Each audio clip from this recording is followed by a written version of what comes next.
Hello class and welcome sa pinakaunang edisyon ng STS-TS which stands for Science, Technology, and Society Talk Show. So I am Sir Bon or Sir Darrell and kasama ko ngayon ang isa sa mga STS lecturer na si Sir Andre Jacques Tigno. Yan. So ngayon, ang topic na pag-uusapan natin ay tungkol sa Chapter 1 and 2 ng Science and Technology and Society. Kasi 'di ba natapos na natin siya, napag-aralan na natin, napahirapan na tayo sa exam. 'Di ba? Napahirapan ba tayo? Siguro. Ikaw, nahirapan ka ba? Nahirapan sa paggawa ng exam? Sa pag-check ko. Ako medyo nahirapan sa hindi ko mawaring dahilan ba't ako nahihirapan. Pero yun, so ngayon, di ba, parang mas okay na balikan natin yung mga bagay na napag-usapan natin doon. Pero in a way na magiging very close to our heart, realizations, and then life-changing moments nang dahil doon na parang mapapano ka, maybe this time, di ba? Love, forgive. Alright. So, ayun, bago ang lahat, as an STS teacher ba, pag-usapan natin yung ano ba yung science para sa atin, di ba? Sa perspective natin, what is science ba? Kasi natanong na natin yung mga estudyante, pero tayo, ano yung sagot natin doon? Pati ako napaisip din. Di ba? No? Oo, na ano nga ba yung science? Ang daming definition, di ba? Na-discuss na yan with our very first lesson, the different concepts of science. But to me, science is literally everything around us. It's just everywhere. Everywhere can be science, no? Lahat mga bagay na nasa paligid natin, kaya natin ipaliwanag yan sa pamamagitan ng mga konsepto ng agham. So, yun, science is everywhere. Yun na siya, para sa akin. So, kunwari, nakita ko yung buhok mo, science yan. Tama ba? Science sa likod ng buhok natin. Oo. Diba? Lalo pagka tumaas yung buhok mo, yun ay Ano ba yun? super science. Super. Science din ba yun? Pwede. Sige. Diba? Pagkakita kita. Okay, thank you so much, sir. Napaka-supportive. Kasi best friend ko to since grade 6. Grade 9 po. Grade 9 ba? Grade 6. Grade 9. Sa San Lorenzo Ruiz. Hindi doon. Hindi ba? Saan na tayo nagkakilala? Dito rin, DYCI. Sa DYCI din. Dito rin sa room na to. Dito rin sa room na to? Hindi dito. Dun sa sa baba. Hindi dyan, nandun. Sa Ilida Quadrangle. Dun tayo unang nagkakilala. Bakit naman? Sige, next topic. Next time. Hindi ba? So Malalayo tayo siya. Hindi, pero yun, para sa akin, yung science, napaka-amazing niya.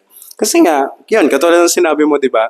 Na-explain niya lahat ng bagay sa paligid natin. And yun din yung somehow na sumasampal sa atin ng realidad na hindi lahat ng mga ating hinuha ay tama. Kasi may mga bagay pa lang na-explain si science. Diba? And also, kung maalala natin, diba, yung science ay meron siyang ginagawa sa atin in a way na connected sa society kasi, diba, hindi lang siya personal activity, but it is also, a social activity. Social activity. Tapos, nakakatalino din ng science kasi siya ay isang uri na Intellectual activity. Very good. Galing. Diba? So, very good. Yun naman yung maganda doon. Pero, kung mag-uusapan natin, Sir Jocks, yung chapter 1 and 2 ng STS, ano yung pinaka para sa'yo, life-changing, pumukaw ng attention mo na, teka, ito yung, pag STS, ito yung maaalala ko. Pag chapter 1 and 2 lang. Oo.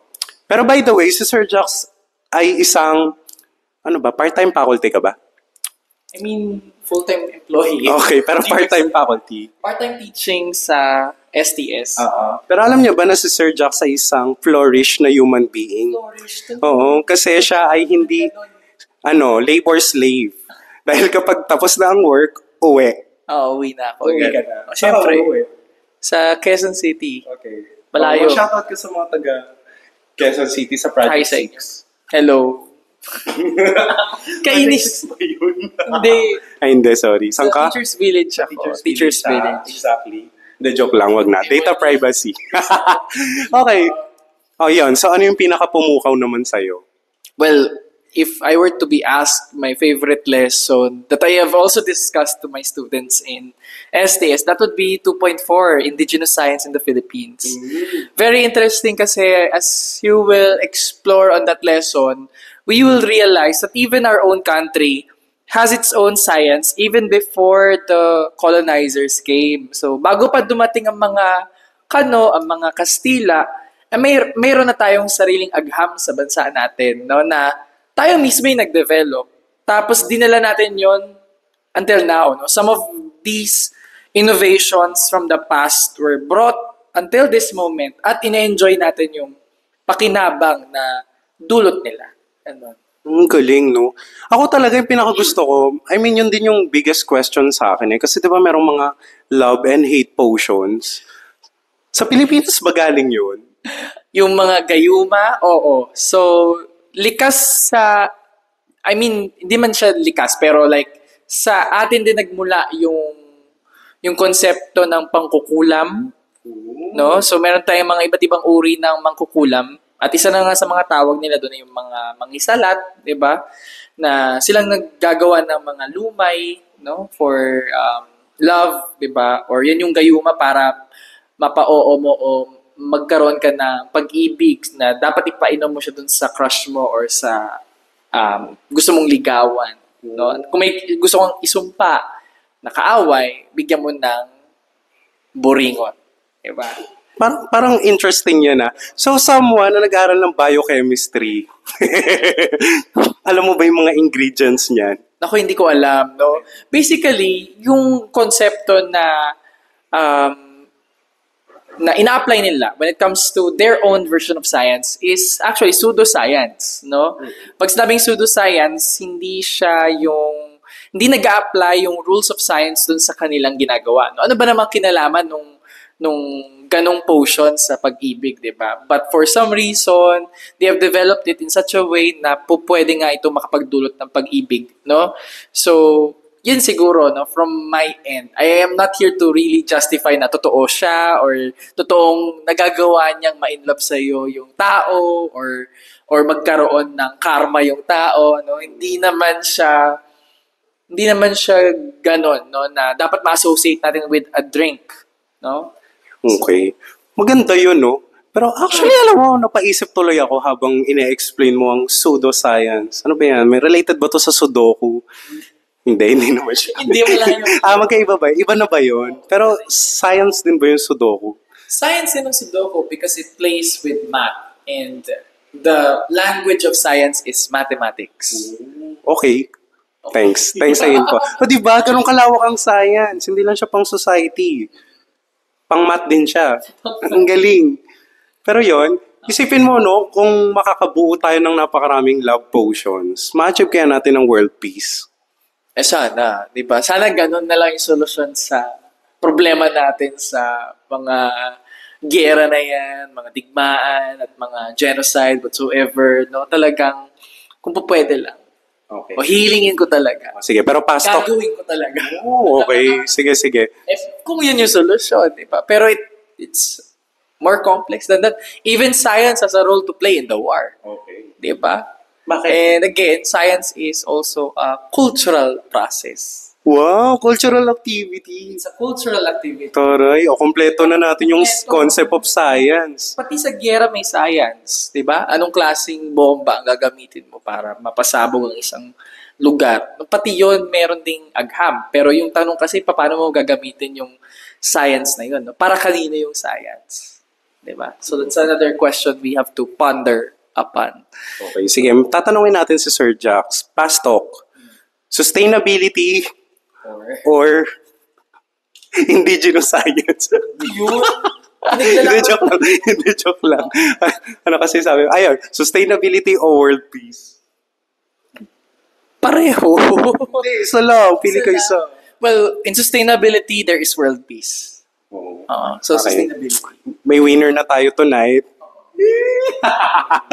Okay, good. Then, ayun pala, no? Ano ba sa akin?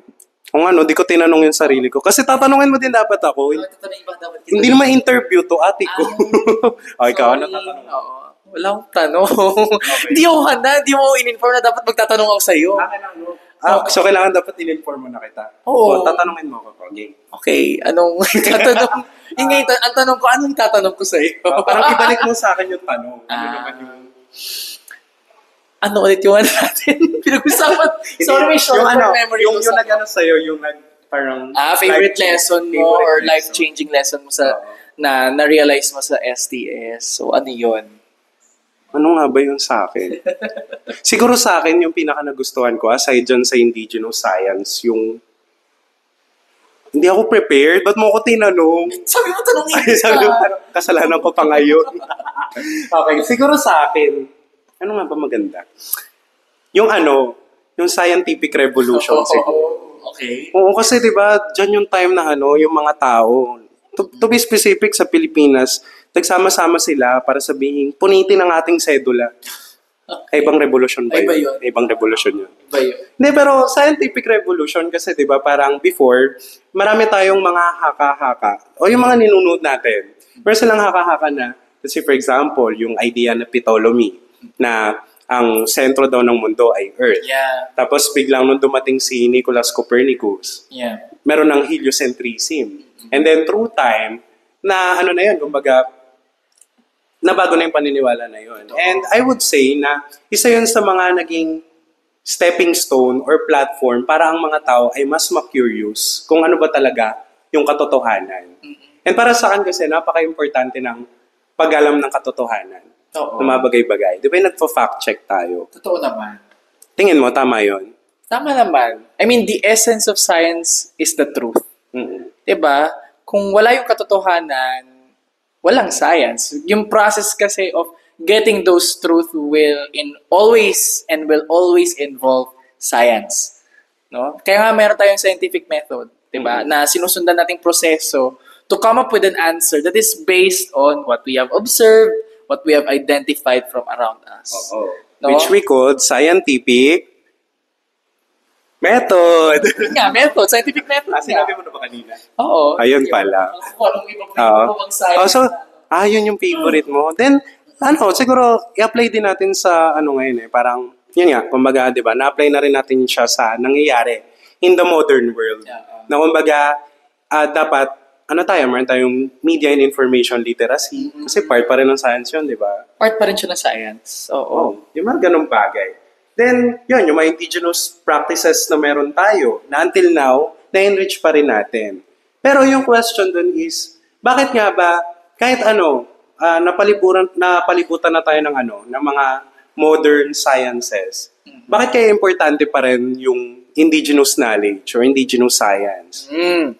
It's a good question. Kasi nga, if we will go back dun sa idea natin of knowledge, let us all remember that science is just one of the bodies of knowledge. Hindi lang siya yung knowledge na meron tayo sa mundo. No? We have knowledge that we can get from our own faith, religion. Diba? Hindi naman siya under ng science. Even art, cannot be really explained by science. What is a good art? What is a good music or something? It cannot be justified by science even.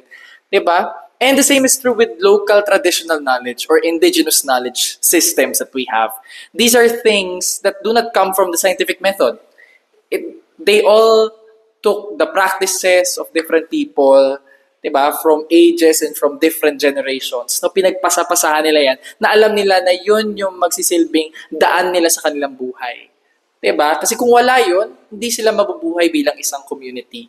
So basically, these indigenous knowledge systems, were their guiding principles para mamuhay as an indigenous community. So that I think is one of the most important thing na dapat nating matandaan about science. It's not just the only source of knowledge that we can get from.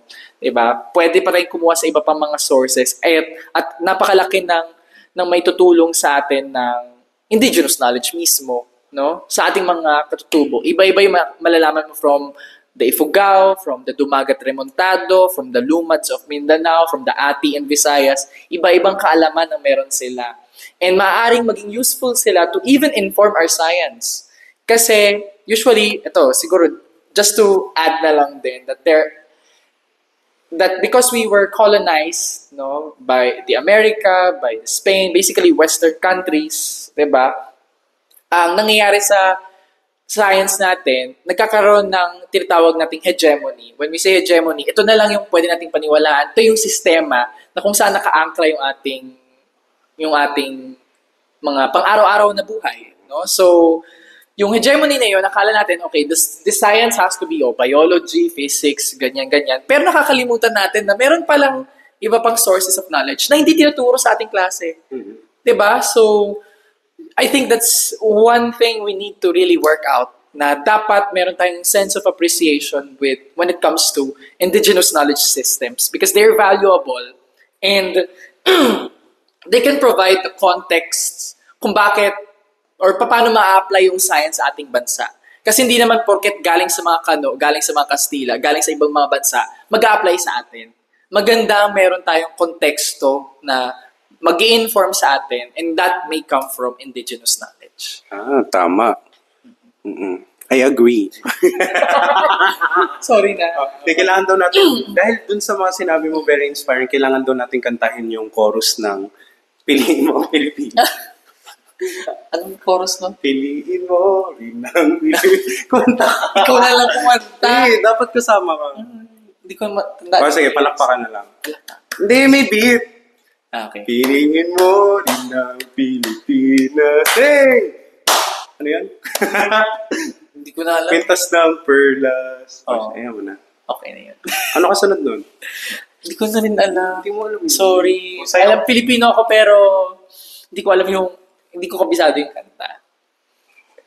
Sige, kantayin mo na lang yung periodic table. Ang period, may kanta. Hydrogen, helium, deuterium, beryllium. May ganong kanta? Carbonate. Di mo alam yun. Kinakanta yung ganyan. Okay, so 'di ba, kung titignan naman natin, napakaraming topics na nako-cover ng chapter 1 and 2 ng Science, Technology, and Society. Tapos, meron isang bagay dyan na panigurado ay tatatak sa inyo. And the question will be, ano yung tumatak sa inyo na part ng Science, Technology, and Society from chapter 1 and 2? 'Di ba? Na hindi lang siya maaral sa classroom, kundi ito yung something na pwede nyo ring i-impart sa ibang tao. So, yun din yung question ko sa inyo. Ano yung favorite topic nyo sa STS? Sa lahat ng na-discuss natin. Ikaw, may tanong ka ba sa mga kanila? Anong tanong ko sa inyo? Bukod sa anong favorite lesson nyo, paano nyo magagamit yung favorite lesson na yon sa pagharap nyo sa mundo? No?